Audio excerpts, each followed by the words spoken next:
అందరికీ నమస్కారం అండి. నా నోరు పెద్దది, మైకు పెద్దగానే ఉంది, కొంచెం తగ్గించమ్మా. నిజంగా నాకు చాలా ఆనందంగా ఉంది. ఫస్ట్ ఆఫ్ ఆల్ ఒక పేట్రియాటిజం ఆరాలోకి వచ్చినట్టుగా అనిపించింది లోపలికి రాగానే. మీ దేశభక్తికి, మీరందరూ ఈ దేశానికి చేసిన సేవకి, మాలాంటి వాళ్ళం ఎందరో ప్రశాంతంగా నిద్రపోతున్నామంటే మీలాంటి వాళ్ళు ఎందరో ప్రాణాలు తెగించి కుటుంబాలకి దూరంగా ఉండి ఆ బోర్డర్స్లోని పనిచేసి ఈరోజు మా అందరికీ కూడా ఒక శక్తిని, ధైర్యాన్ని ఇచ్చినందుకు మీ అందరికీ కూడా, ఇక్కడున్న మీ అందరికీ కూడా పేరు పేరున కృతజ్ఞతలు తెలియజేసుకుంటూ మీ అందరికీ కూడా శిరస్సు ఉంచి పాదాభివందనం చేసుకుంటున్నాను. ఇది కూడా ఆంధ్రప్రదేశ్ రాష్ట్రం తరపున నేను చెప్తున్నాను. ఈరోజు వెడ్నెస్డే సంబంధించి ఈరోజు నాకు మన సత్యప్రసాద్ గారు వచ్చి, అమ్మాయి మీరు ఎలాగైనా రావాలి అంటే టైం అడ్జస్ట్ చేసుకుంటూ కంపల్సరీగా, ఎందుకో నాకు ఒక చిన్న interest, at the same time ఇంకొక రకంగా చెప్పాలంటే ఒక భక్తి, ఒక గౌరవం సైనికులంటే. ఆ గౌరవమే నన్ను ఇక్కడికి, ఎంత బిజీ షెడ్యూల్ ఉన్నా కూడా ఇక్కడికి వరకు రప్పించింది. దానికి ప్రత్యేకంగా డైరెక్టర్ సత్యప్రసాద్ గారికి నేను ధన్యవాదాలు తెలియజేసుకుంటున్నా. రిటైర్డ్ మేజర్ చారీజీ, ఆయన చూస్తే ఏమో పెద్ద వయసు పెద్దగా అనిపిస్తున్నారు, కానీ ఆయన మాట తీరు అన్నీ కూడా యువకుడిలాగే ఉన్నారు ఆయన. Especially thank you so much sir. జై హింద్. ఇక్కడున్న అందరికీ కూడా పేరు పేరున నేను ధన్యవాదాలు, నమస్కారాలు తెలియజేసుకుంటున్నా. సైనిక కుటుంబ సభ్యులు మన రాష్ట్రంలో సుమారుగా 1,10,000 మంది ఉన్నారని చెప్పి ఇప్పుడే సత్యప్రసాద్ గారు చెప్పారు. We are very proud. That's why ఇప్పుడు కూడా అంటారు మేరా భారత్ మహాన్ అని. దానికి మీ అందరూ కూడా సహాయ సహకారాలు అందించి ఈరోజు ఈ కార్యక్రమానికి నన్ను ఆహ్వానించినందుకు ప్రత్యేకంగా మరొక్కసారి మీ అందరికీ కూడా ధన్యవాదాలు తెలియజేసుకుంటున్నా.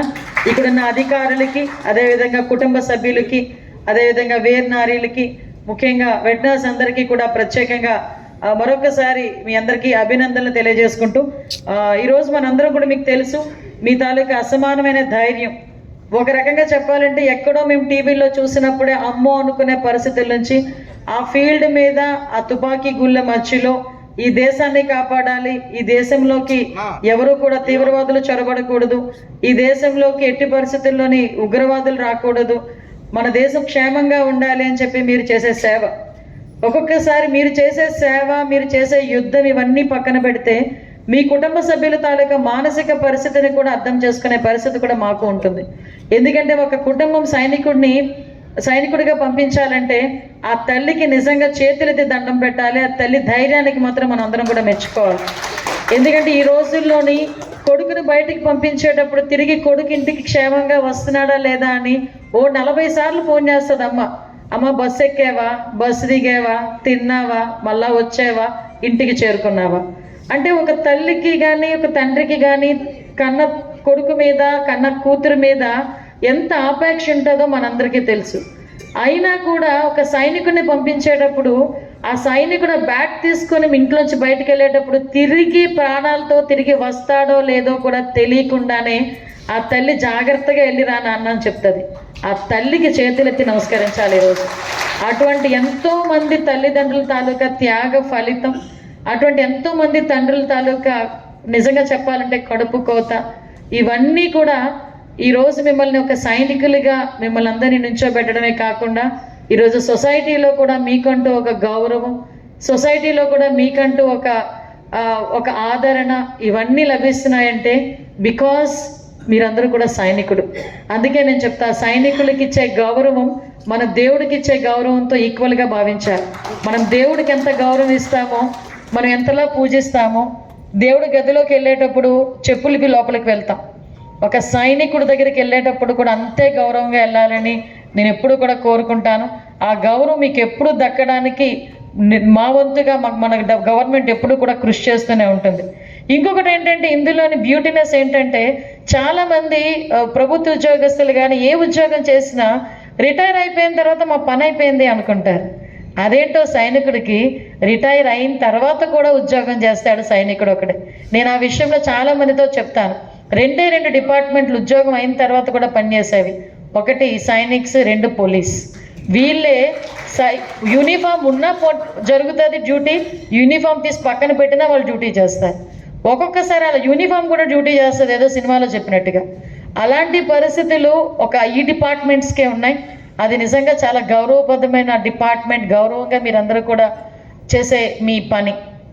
ఈరోజు చాలామంది రిటైర్ అయిన తర్వాత వచ్చి చాలామంది కొంతమంది సైనికులకి ట్రైనింగ్స్ ఇస్తున్నారు, కొంతమంది కొన్ని ఇన్స్టిట్యూషన్స్లో పిల్లలకి పీఈటీస్ కింద కానీ వాళ్ళకి డిసిప్లిన్ నేర్పించేటట్టు కానీ వాళ్ళు ముందుకెళ్తారు. ఒక్కొక్కసారి నేను అనుకుంటా ఉంటాను, మిలిటరీలో పడేయాలరా మిమ్మల్ని అంటారు అటు ఇటు తిరిగే కుర్రవాళ్ళని. సాధారణంగా చాలామంది తల్లిదండ్రుల నోట్లోంచి వచ్చే పదం ఎలా వస్తుందంటే, అరే నువ్వు తిన్నగా ఉండకపోతే తిన్నగా తీసుకెళ్ళి మిలిటరీలో పడేస్తానంటారు. మిలిటరీలో పడేస్తానంటే అక్కడ ఏదో కాదు, డిసిప్లిన్ వస్తుందని. అసలు నేను ఇక్కడికి వచ్చి చూసిన ప్రతి ఒక్కరిని చూస్తున్నాను, అబౌవ్ 60-70 యువకులు అందరూ కూడా, కానీ చక్కగా ఆరోగ్యంగా ఫిట్గా. ఎస్, అంటే మన డిసిప్లినే మనకి ఆరోగ్య హెల్త్ విషయంలోనే కానీ, మీ డిసిప్లిన్ కానీ, మన వే ఆఫ్ లైఫ్ స్టైల్ కానీ ఈరోజు మీ అందరికీ వచ్చిందంటే మీరు అన్ని సంవత్సరాలు అక్కడ పని చేయటం. సో ఇలాంటి మీ అందరినీ కూడా, అంటే నేను మళ్ళీ ఇంకొకటి కూడా చెప్తానండి, అంటే మీరు ఎంత పేట్రియాటిజం ఎలా ఉంటుందంటే మీ అందరిలోని కూడా, నేను చాలా మందిని అబ్జర్వ్ చేశాను, చాలా మందితో మాట్లాడుతుంటా. నేను తిన్నగా ఉండను, ఎవరైనా నా పక్కన మాజీ సైనికులు కానీ ఎవరైనా వచ్చారంటే, ఈవెన్ ఏ డిపార్ట్మెంట్ వాళ్ళు కూర్చున్నా నేను వాళ్ళతో మాట్లాడతా. నేను ఒకసారి ఒక అతన్ని అడిగాను, మీకు 2 ఆప్షన్స్, ఒకటి కుటుంబం ఒకటి దేశం ఉంటే మీరు దేనికి ప్రయారిటీ ఇస్తారంటే, ఆబ్వియస్లీ చిన్న పాస్ కూడా ఇవ్వలేదు, చిన్న గ్యాప్ కూడా ఇవ్వలేదు, ఆబ్వియస్లీ దేశం అమ్మ. అంటే మేము ఆ దేశం గురించి కమిట్ అయ్యి ఆ దేశం గురించి మా ప్రాణాలు కూడా సైతం లెక్క చేయకుండా మేము అందులోకి వెళ్ళామంటే, మా కుటుంబం అడ్డొచ్చినా మేము ముందుకు మేము అది దాటి రాలేము, మాకు దేశం ముఖ్యం అని చెప్పిన సంఘటనలు ఎన్నో. అవి కూడా ఏంటంటే చాలా సందర్భాల్లో అవి కూడా కళ్ళగా కనిపించినాయి నాకు. మొన్న రీసెంట్గా ఆపరేషన్ సింధూర్ కూడా నిజంగా నేను హోమ్ మినిస్టర్ అయిన తర్వాత జరిగిన సంఘటన. అక్కడ ఉగ్రవాదులు పహల్గామ్లో ఆడవాళ్ళని పక్కన పెట్టి మగవాళ్ళని చంపుతూ ఉంటే, మాలాంటి వాళ్ళకి కొంచెం కడుపు రగిలింది, గుండె రగిలింది అంటే అక్కడి నుంచి వచ్చిన మీ పరిస్థితి ఎలా ఉంటుందో ఎవరైనా అర్థం చేసుకోగలరు. ఒకసారి ఒక ఆయన నాకు ఫోన్ చేశాడు, అమ్మ నేను రిటైర్డ్ సైనిక్ని, నేను ఆర్మ్డ్ ఫోర్స్లో చేశాను, మీరు నాకు ఏమైనా అవకాశం ఇస్తే నేను ఒకసారి వెళ్తాను పహల్గామ్. అంటే వాళ్ళ తాలూకా నేచర్ అలా ఉంటుంది. సో మీ అందరికీ కూడా ఇలాంటి సందర్భాల్లో మిమ్మల్ని అందరినీ గుర్తు చేసుకోవటం, మీ తాలూకా ధైర్య సాహసాలని గుర్తు చేసుకోవటం, మిమ్మల్ని అందరినీ మేము గౌరవించుకోవటం నిజంగా నా పూర్వజన్మ సుకృతం కింద భావిస్తున్నానండి. ఇందాక మేడం కూర్చొని నా గొప్పతనం ఏదో చెప్తే ఎలా ఉంది తెలుసా అమ్మా, అది సింహం ముందు కూర్చొని జింక ఫ్లూట్ ఊదుతున్నట్టు ఉంది. ఎందుకంటే ఇక్కడ వీళ్ళ ఒక్కొక్క చరిత్ర నా ఒక్కదాన్ని కాదు, ఇక్కడ ఈ పెద్ద ఆయన నుంచి ఉంటే ఒక చరిత్ర బయటకు వస్తుంది, ఆ పక్కన పెద్ద ఆయన తీసుకుంటే ఒక చరిత్ర వస్తుంది, ఆ వెనకాతల అమ్మ దగ్గర అడిగితే ఒక చరిత్ర వస్తుంది. మాదే ఉందండి, రెగ్యులర్గా చదువుకున్నాము, ఆ చదువుకునే బాటలో దేవుడి దయ వల్ల అదృష్టం కలిసి వచ్చి చంద్రబాబు నాయుడు గారి దయ వల్ల ఈరోజు ఈ పొజిషన్లో ఉన్నాం. కానీ మీలాంటి వాళ్ళ ఎదురుగా నుంచొని మాట్లాడడానికి దేవుడు నాకు అవకాశం ఇచ్చినందుకు ముందు ఆ భగవంతుడికి నేను థ్యాంక్స్ చెప్పుకోవాలి, మీ అందరికీ కూడా నేను ధన్యవాదాలు చెప్పుకోవాలి. ఈరోజు ఆంధ్రప్రదేశ్ గవర్నమెంట్ ఎప్పుడూ కూడా మీ అందరికీ సేవ చేసేదానికి, మీ గౌరవం నిలబెట్టేదానికి, రేపొద్దున్న ఎవరైనా కూడా రిటైర్ అయ్యి బయటకు వచ్చిన తర్వాత కూడా రిటైర్మెంట్ బెనిఫిట్స్ కూడా రావడానికి ఏ ఆఫీసుల చుట్టూ తిరగకూడదు అని సపరేట్గా ఒక సైనిక్ వెల్ఫేర్ కార్పొరేషన్ లాంటిది ఏర్పాటు చేయటమే కాదు, సైనిక్ వెల్ఫేర్ శాఖని కూడా ప్రత్యేకంగా బలోపేతం చేసి ఈరోజు ఎక్కడ కూడా ఎవరికి కూడా ఇబ్బంది లేకుండా చేసే పరిస్థితి. నేను హోమ్ మినిస్టర్ అయిన తర్వాత మన మాజీ సైనికులందరూ నా దగ్గరికి వచ్చారు, ఒక మీటింగ్కి వెళ్ళాను నేను. అందులోని ఇలా సైనిక్ వెల్ఫేర్ కార్పొరేషన్ ఎప్పటి నుంచో పెండింగ్ ఉందమ్మా అంటే, బిలీవర్ ఆర్ నాట్, నేను ఒక్కసారి సార్ దగ్గరికి వెళ్ళి, సార్ సైనిక్ వెల్ఫేర్ కార్పొరేషన్ ఒకటి పెండింగ్ ఉండిపోయిందంటండి ఎప్పటి నుంచో అన్న వెంటనే ఇమ్మీడియట్గా శాంక్షన్ చేయండి, దానికి 10 కోట్ల రూపాయలు ఇమ్మీడియట్గా గవర్నమెంట్ తరఫున ఇవ్వండి అని చెప్పిన ఏకైక సీఎం మన చంద్రబాబు నాయుడు గారు. దానికి సంబంధించి ఈరోజు సైనిక్ వెల్ఫేర్ కార్పొరేషన్ ఏర్పాటు చేసుకున్నాం. అట్ ద సేమ్ టైం ఈరోజు ప్రత్యేకంగా మీలాంటి వాళ్ళందరూ కూడా ఈరోజు చాలామంది యువతకి మార్గదర్శకులు.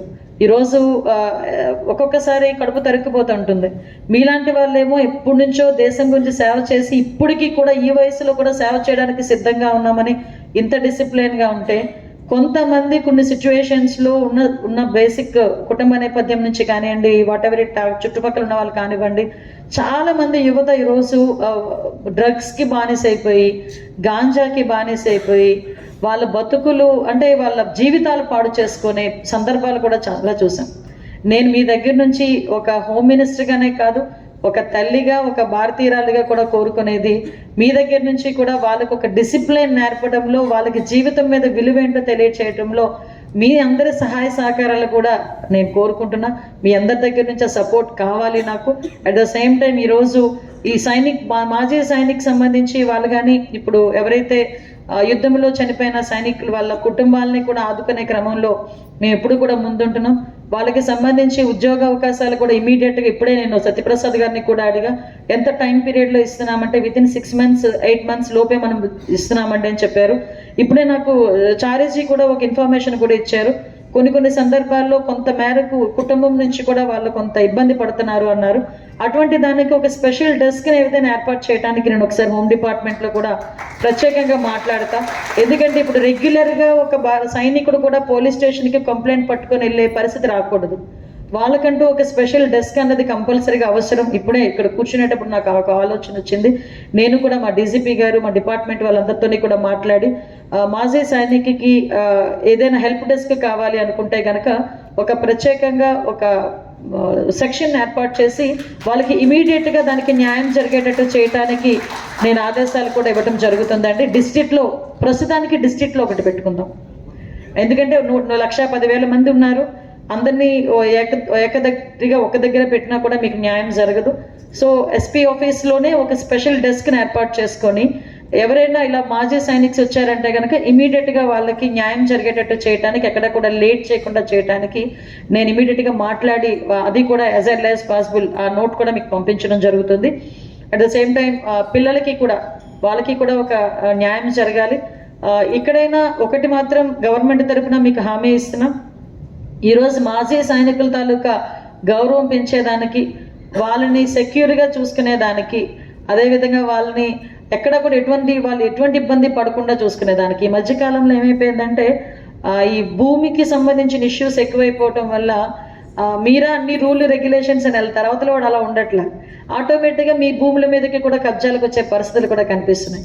దాని మీద కూడా చాలా సివియర్గా సీఎం గారు యాక్షన్ తీసుకోమని చెప్పారు. కాబట్టి ఎక్కడైనా ఏ ఇష్యూస్ అయినా అటువంటివి ఏదైనా వస్తే జస్ట్ చిన్న మెసేజ్ మన తరపు నుంచి నాకు పెట్టండి. అదర్వైజ్ మన ఎస్పీస్కి కూడా నేను ఒక డైరెక్షన్ ఇస్తాను. ఇంకా మీ అందరినీ కూడా గౌరవించుకోవాలి. ఇలా మీ పిలిచే ప్రతి ప్రోగ్రామ్కి కూడా నాకు టైం చేసుకొనైనా కంపల్సరీగా వస్తానని మీ అందరికీ కూడా మాట ఇస్తున్నాను. మీ అందరితో పాటు కూర్చుంటే నాకు ఒక ధైర్యం వస్తుంది. సొసైటీకి ఏదో ఒకటి చేయాలి అని తప్పన మీలాంటి వాళ్ళందరినీ చూసి మేము కూడా మీ మార్గదర్శనం నడిచేదానికి మేము కూడా ముందుంటామని మిమ్మల్ని అందరినీ కూడా మీ అందరికీ కూడా తెలియజేసుకుంటూ మీ అందరికీ కూడా మరొకసారి కృతజ్ఞతలు తెలియజేయాలి. మీకు చెప్పాను కదా ఇందాక, ఎంత కృతజ్ఞతలు తెలియజేస్తున్నా చాలా తక్కువే. మీరు చేసిన సర్వీస్